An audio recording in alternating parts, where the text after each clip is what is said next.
Nah, jadi kalau misalnya kita beli kepala ikan yang segar, ini dipotong ya, sisakan dagingnya. Kalau ini kan kepala ikannya, sisakan sedikit dagingnya ke sini.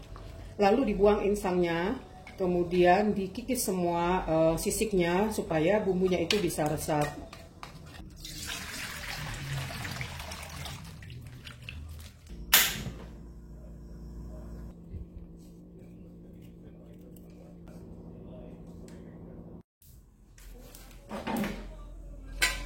Ini kita gongseng sampai harum. Rica, jinten, bunga lawang, kapulaga, dan 3 butir cengkeh. Ini dia rempah-rempahnya. Assalamualaikum teman-teman, kali ini kita mau bikin gulai kepala ikan. Nah, kemarin kebetulan saya pergi ke Geopark Ciletuh dan pergi ke pelelangan ikan, dan nelayan itu turun dari kapalnya, dari perahunya, bawa ikan kakap yang gede banget segini, 3 kilo. Kepalanya saya potong, saya panggang sedikit ya supaya tidak basi kalau di perjalanan pulang ke Jakarta. Jadi ini ikan kepala kakap merah, besar banget tuh kepala kakap merahnya. Dan ini udah setengah terpanggang, setengah mateng supaya tidak basi. Kemudian bumbu-bumbunya ini dia, cabai merah giling 3 sendok makan, tomat, kemudian ada kemiri kurang lebih 1 genggam. Ini saya gongseng dulu, kemudian bagian hitam-hitamnya arangnya dibuang. Kunyit ini juga saya panggang di atas api supaya tidak langu, terus bagian hitamnya kita buang. Laos 2 jempol, jahe setengah jempol aja. Ini asam, tomat 2. Kemudian taburannya adalah cabai rawit merah, bisa juga cabai rawit hijau, serai, daun salam, daun kunyit 1, bawang putih kurang lebih 4 siung, dan bawang merah 1 genggam kurang lebih 12-15 siung. Nah, rempah-rempahnya ini saya gongseng dulu supaya wangi. Ya, ini adalah opsional, boleh dipakai boleh tidak, yaitu kemangi ya. Jadi dia nanti enak juga kemangi ketemu dengan gulai. Kuah gulai itu enak. So, pertama-tama kita akan blender dulu bumbu-bumbunya. Bumbu-bumbunya diiris halus supaya bumbu-bumbu ini benar-benar terblender dengan baik. Laos, jahe setengah jempol, kunyit ini sudah dibakar ya supaya nanti tidak langu. Bawang putih,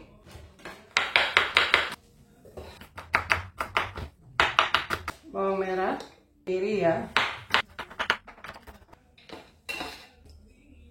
Ini ya, jinten, merita, cengkeh boleh. Ini kalau ini tinggal saya cemplung aja. Ada tomat jadi nggak perlu susah payah nambahin air, karena tomat itu berfungsi untuk memperlancar blender.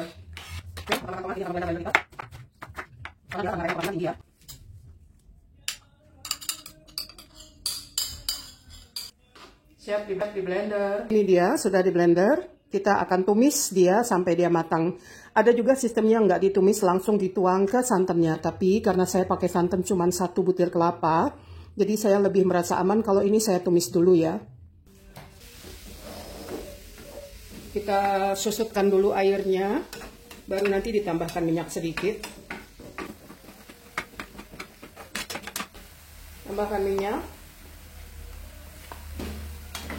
Nah, oke, supaya dia tertumis dan matang dan wangi, tidak langu.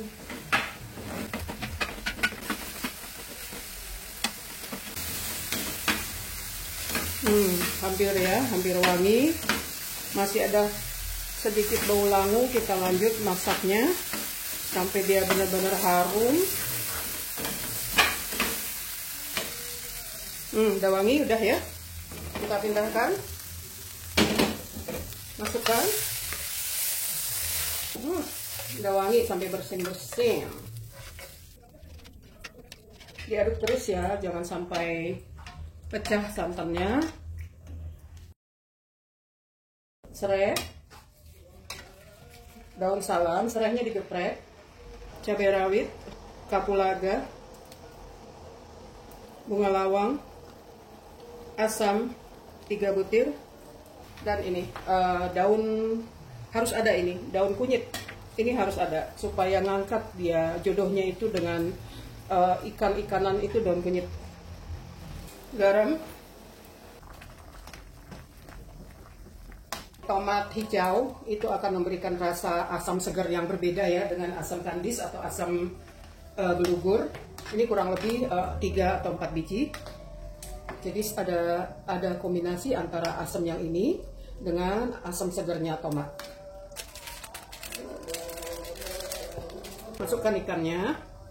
Sudah saya panggang sedikit ya, karena di perjalanan kita nggak kepingin dia busuk. Dibawa dari Geopark Ciletuh ke Jakarta, kurang lebih perjalanannya hampir 4-5 jam, tapi saya kan belinya ini pagi, jadi ini saya panggang setengah matang, saya bakar setengah matang ikannya. Ini bakal jadi enak karena ada bau-bau bakar gitu ya, bau-bau smoky gitu.